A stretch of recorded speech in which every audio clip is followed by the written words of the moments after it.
भारतात UPI users हे जवळपास 40 कोटीच्या आसपास आहेत।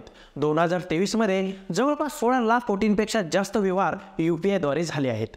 2023 या एका वर्षात यूपीआय द्वारे 30,000 कोटी रुपयाची चोरी झालेली आहे। इथून पुढे यूपीआयचा वापर जास्त होणार असल्यामुळे आरबीआयने नियम अजून कठोर करत यूपीआयच्या नियमामध्ये मोठे बदल केले आहेत।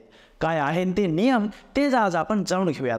नमस्कार, मी राजू आणि तुम्ही पाहत आहात टॉक्स मराठी। गुगल पे, फोन पे, पेटीएम वर जानेवारी ते डिसेंबर या कालावधीत तुम्ही एकदाही ट्रान्झॅक्शन केलं नसेल तर 1 जानेवारी 2024 पासून तुमचा यूपीआय आयडी ब्लॉक करून सुरक्षिततेच्या कारणास्तव तात्पुरत्या स्वरूपात बंद केला जाणार आहे। 1 जानेवारी 2024 पासून दररोजची यूपीआय व्यवहार करण्याची मर्यादा 1 लाखांपर्यंत असणार आहे। शैक्षणिक संस्था आणि रुग्णालयात एका दिवसासाठी 5 लाख रुपयांपर्यंतची फी किंवा रक्कम भरणे आता शक्य होणार आहे। ट्रान्झॅक्शन सेटलमेंट टाइम हा खूप महत्त्वाचा बदल करण्यात आला आहे।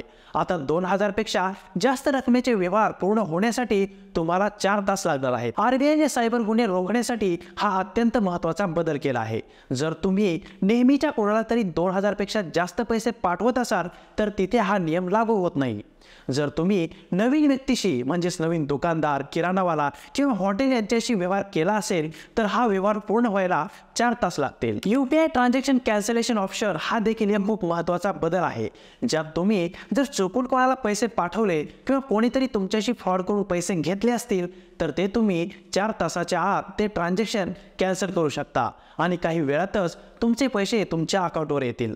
याचा खूप मोठा तोटा हा आहे की समजा तुमचे बिल हे 2000 पेक्षा जास्त झालं तर तिथे कोणीही यूपीआय पेमेंट स्वीकारणार नाही, कारण तुम्ही त्या 4 तासात ते ट्रान्झॅक्शन देखील कॅन्सल करू शकता। त्यामुळे आता तुम्हाला डेबिट कार्ड, क्रेडिट कार्ड किंवा कॅश हे जवळ ठेवावेच लागेल। तुम्हाला यूपीआय पेमेंट करताना विक्रेत्याचे बँक अकाउंटवरील खरे नाव आता दिसणार आहे, जेणेकरून योग्य व्यक्तीच्याच अकाउंटमध्ये पैसे जातील। आता तुम्ही क्रेडिट कार्ड प्रमाणे यूपीआयचा देखील क्रेडिट कार्ड म्हणून वापर करू शकता। ही सुविधा तुम्हाला तुमचा सिबिल स्कोर चेक करून बँकेकडून उपलब्ध करून दिला जाईल, जेणेकरून तुम्ही आता तुमच्या अकाउंटमध्ये पैसे नसताना देखील पैसे वापरू शकता। आतापर्यंत तुम्ही एटीएमचा वापर करून एटीएम मशीनमधून पैसे काढत होता, परंतु आता आरबीआयने जपानमधील हिताची कंपनी सोबत मिळून भारतात यूपीआयचा वापर करून एटीएम मधून पैसे काढण्याचा पर्याय देखील उपलब्ध करून दिला आहे। आणि यूपीआय वॉलेट मधून जर तुम्ही ट्रान्झॅक्शन केले तर तुम्हाला 1.1% सर्व्हिस चार्ज द्यावा लागणार आहे। तर मित्रांनो, या नवीन नियमातील कोणता नियम तुम्हाला उपयोगी वाटला आणि कोणता नाही ते आम्हाला कमेंट करून नक्की सांगा। तर व्हिडिओ आवडल्यास व्हिडिओला नक्की लाईक करा, शेअर करा आणि चॅनलला नक्की सबस्क्राईब करा। धन्यवाद।